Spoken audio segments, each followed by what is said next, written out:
X की power 4 लिखा हुआ है, यानी कि हमें इसके 4 सॉल्यूशन मिलने वाले हैं। तो इस तरह के क्वेश्चन को सॉल्व करने के लिए सबसे पहले जो देखा जाता है वो हम ये देखते हैं कि इनमें एक जैसे टर्म्स कौन से हैं, यानी कि ये 12 यहाँ पर है और 12 यहाँ पर है, ये 56 यहाँ पर है, 56 यहाँ पर है। तो हम सबसे पहले इसकी ग्रुपिंग कर लेते हैं, यानी कि ये जो 12 एक्स की पावर 4 है इसको हम +12 के साथ रख दे रहे हैं, और ये -56 एक्स की पावर 3 है इसको हम -56 एक्स के साथ रख दे रहे हैं, और +89 x square is equal to 0। इस टर्म को हम ऐसे ही लिख देंगे। इतना करने के बाद हमें इस पूरी इक्वेशन को डिवाइड कर देना है एक्स स्क्वायर से। किससे डिवाइड करना है? एक्स स्क्वायर से। तो जैसे ही हम इस इक्वेशन को एक्स स्क्वायर से डिवाइड करेंगे तो हमारा जो टर्म्स बन जाएगा वो टर्म्स होगा 12 एक्स की power 4 upon x square plus 12 upon x square minus 56 x की power 3 upon x square minus 56 upon x square plus 89 x square upon x square is equal to 0। तो ये दोस्तों हमारे इस फॉर्म में एक बार इक्वेशन बन के आ गई। अब यहाँ से हम एक्स स्क्वायर को थोड़ा सा सॉल्व कर लेते हैं। तो जब यहाँ से स्क्वायर और एक्स पावर 4 कैंसिल होगा तो यहाँ पर बचेगा 12 एक्स स्क्वायर और प्लस 12 अपॉन एक्स स्क्वायर। हम ऐसा इसलिए करेंगे ताकि हमें कॉमन लेने में यहाँ पर कोई प्रॉब्लम ना हो। इसी तरीके से जब हम एक्स स्क्वायर को इससे कैंसिल आउट करेंगे तो यहाँ बचेगा -56 एक्स, और माइनस यहाँ से इस टर्म को इससे कैंसिल आउट किया जाएगा तो यहाँ पर बचेगा -56 अपॉन एक्स। इसी तरीके से यहाँ पर ये एक्स स्क्वायर और एक्स स्क्वायर कैंसिल आउट हो जाएगा तो ये आएगा +89 इज इक्वल टू 0। तो इस तरीके से हमने एक टर्म को शॉर्ट कर दिया है और हमें सीधे सीधे दिख रहा है कि हम इजीली कॉमन लेके इसे एक सही फॉर्म में लिख सकते हैं। तो यहाँ से हमने 12 को कॉमन लिया, तो जब हम यहाँ से 12 को कॉमन लेंगे तो अंदर टर्म्स में बचेगा x square plus 1 upon x square. यहाँ से जब हम -56 एक्स कॉमन लेंगे, -56 हमने कॉमन लिया तो यहाँ से बचा x, और चूंकि हमने माइनस कॉमन ले रखा है तो ये हो जाएगा प्लस, ये 56 बाहर आ गया तो 1 अपॉन एक्स इस फॉर्म में बन जाएगा, और +89 इज इक्वल टू 0। हमने इस टर्म्स को इस फॉर्म में ले रखा है और इस फॉर्म में रख के अब हम इसको आगे सॉल्व करेंगे। तो अब आगे देखते हैं कि किस तरीके से इसको सॉल्व किया जाएगा। तो हम सपोज कर लेते हैं let x plus 1 upon x equal to y. हमने ये सपोज किया। इसके बाद हम इस टर्म्स का स्क्वायरिंग कर देते हैं। यहाँ पर लिखेंगे स्क्वायरिंग। अब स्क्वायरिंग करने के बाद ये जो टर्म्स हमारा जो हमने सपोज किया है वो हो जाएगा x प्लस 1 अपॉन एक्स का whole square is equal to y square. हम जब इसको ओपन करेंगे तो ये a प्लस बी के होल स्क्वायर की प्रॉपर्टी से ओपन हो जाएगा। किस तरह से ओपन होगा देखते हैं। ये होगा a square plus B square plus 2, a की वैल्यू ये है into 1 upon B equal to y square. इसको हम इस फॉर्म में तोड़ देंगे। अब यहाँ पर जब ये कैंसिल आउट होगा तो हमें दिख रहा है कि x square plus 1 upon x square equal to, ये यहाँ पर कुछ नहीं बचा, यहाँ पर 2 है और इस 2 को हम अगर उधर ले जाएंगे तो ये हो जाएगा वाई स्क्वायर माइनस 2। ऐसा हमने इसलिए किया दोस्तों क्योंकि हमें इस इक्वेशन को और भी शॉर्ट फॉर्म में लिखना था। ऐसा करने से हमारे पास ये टर्म्स जो लिखा हुआ है x square plus 1 upon x square, इसकी एक वैल्यू हमें यहाँ पर ये मिली, और ये जो टर्म्स लिखा है एक्स प्लस 1 अपॉन एक्स, इसको हमने सपोज किया। अब इन दोनों की वैल्यूज़ को हम इसके अंदर फिल कर देंगे, यानी कि 12 और इस x square plus 1 upon x square की जगह पर हम इस टर्म्स को लेंगे वाई स्क्वायर माइनस 2। इसी तरीके से यहाँ पर -56 और इस टर्म की जगह, यानी कि ये जो टर्म लिखा है एक्स प्लस 1 अपॉन एक्स, इस टर्म्स की जगह हम इस टर्म्स को जो हमने अभी सपोज किया था ये वैल्यू रखेंगे वाई।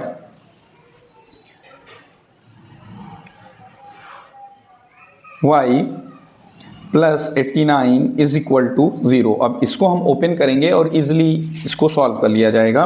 तो ये हो जाएगा 12 y square minus 24 minus 56 y plus 89 is equal to 0। तो यहाँ से होगा ये 12y स्क्वायर माइनस 56y, और ये प्लस माइनस जो है ये माइनस हो जाएगा, तो 9 में से 4 गया, इधर आया 5 और 8 में से 2 गया 6, यानी कि ये जो एक इजीएस्ट फॉर्म में आ गया 12y square minus 56y plus 65 is equal to 0। अब हम इसे फैक्टर के थ्रू इसको सॉल्व करेंगे और इसके दो सोल्यूशन फाइंड आउट कर लेंगे। तो इसको देखते हैं। अब हम 12 और 65 का मल्टीप्लाई करते हैं,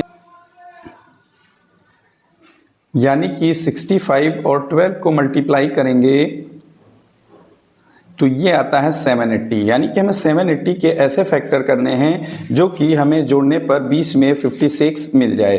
तो चलिए चेक करते हैं 780 को सॉल्व करके। 2 3 द 6, 2 9 द 18, 0, 3 1 द 3, 3 3 द 9, 0, और यहाँ पर 2 6 द 12 और 2 5 द 10 और 5 1 द 5, 5 3 द 15। तो यहीं से हम फैक्टर को बनाकर चेक कर लेंगे कि किस तरीके से हमें 56 मिलता है। तो हम जैसा कि देख रहे हैं 5 3 द 15, 15 2 द 30 और 13 2 द 26, यानी कि 5 2 द 15, 15 3 द 30।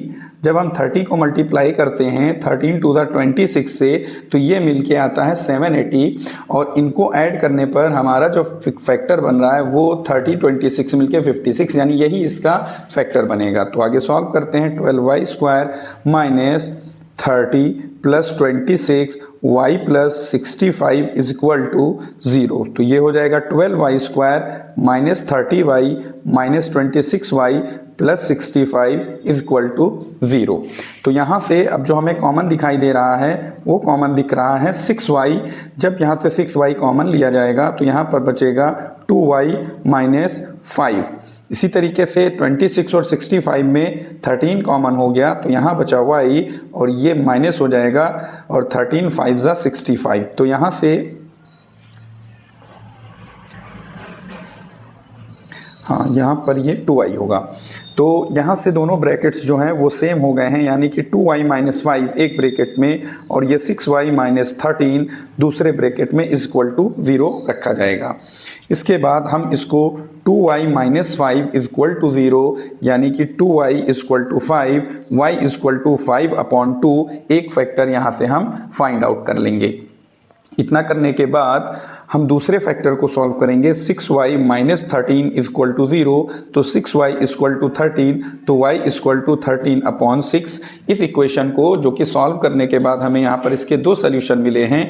अब हम इस सोल्यूशन को उस वैल्यू में रखेंगे जो हमने ऊपर सपोज करके रखी थी। जो इक्वेशन ये है x plus 1/x is equal to y, चूंकि यहाँ पर ये जो y की वैल्यू आई है हम इस y के साथ रख के सॉल्व करेंगे। तो x plus 1/x is equal to y, तो यहाँ से देखते हैं कि x plus 1/x is equal to y, तो x का y का जो एक सोल्यूशन है 5/2 हम इसको रख के सॉल्व कर देंगे। x plus 1/x is equal to 5/2। अब दोस्तों जब हम इसको सॉल्व करेंगे तो यही हमारा जो है वो आंसर होगा। तो चलिए देखते हैं इसको किस तरीके से सॉल्व किया जाएगा। तो इसको जब हम इस क्रॉस मल्टीप्लाई करते हैं तो x square plus 1/x equal to 5/2, और यहाँ से ये हो जाएगा 2x square plus 2 equal to 5x, यानी कि 2x square minus 5x plus 2 equal to 0। ये एक तरीके का इक्वेशन बना हुआ है, और इस इक्वेशन को फिर से जब हम सॉल्व करेंगे, यानी कि इनका मल्टीप्लाई 4 और 4 का ऐसा फैक्टर करना है जो कि ऐड करने पर 5 आना चाहिए। तो 4 1 दा 4 और 4 1 मिलके 5 होता है, यानी कि 4 1 दा 4 और 4 1 मिलके 5 होता है, जो कि ये बीच का टर्म्स मिल जाएगा। तो यहां से इसको सॉल्व करेंगे। 2x square minus 4 plus 1 x plus 2 equal to 0, तो 2x square minus 4x minus x plus 2 equal to 0। इन दो टर्म्स में से जो कॉमन है वो हम ले लेंगे 2x, तो यहाँ से बचेगा x माइनस 2, यहाँ से माइनस 1 कॉमन होगा तो x माइनस 2 इक्वल टू 0। तो यहाँ से x माइनस 2 एक बार लिखा जाएगा और 2x माइनस 1 इसको लिखा जाएगा इक्वल टू 0।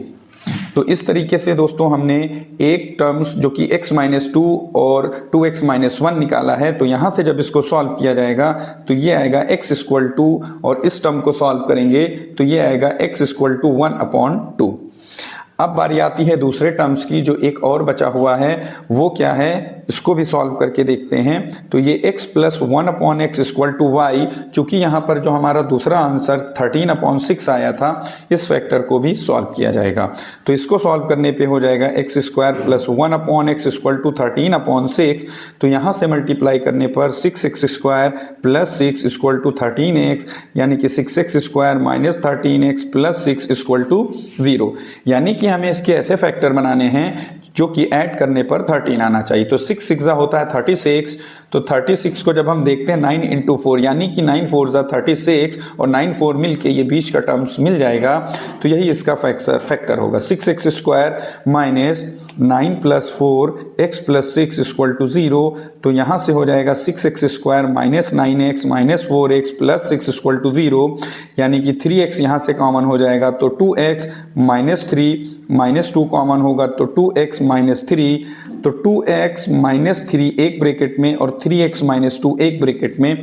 यहाँ से वैल्यू 2x इक्वल टू 3, तो x इक्वल टू 3/2, और यहाँ से 3x माइनस 2 इक्वल टू 0, तो 3x equal to and x equal to 2/3। इस तरीके से कि इस फॉर्म में थी, इसको हमने सॉल्व करके इसके 4 सोल्यूशन, जो कि x equal to 2, x equal to 1/2, x equal to 3/2 और 2/3 फाइंड आउट किया। Thank you.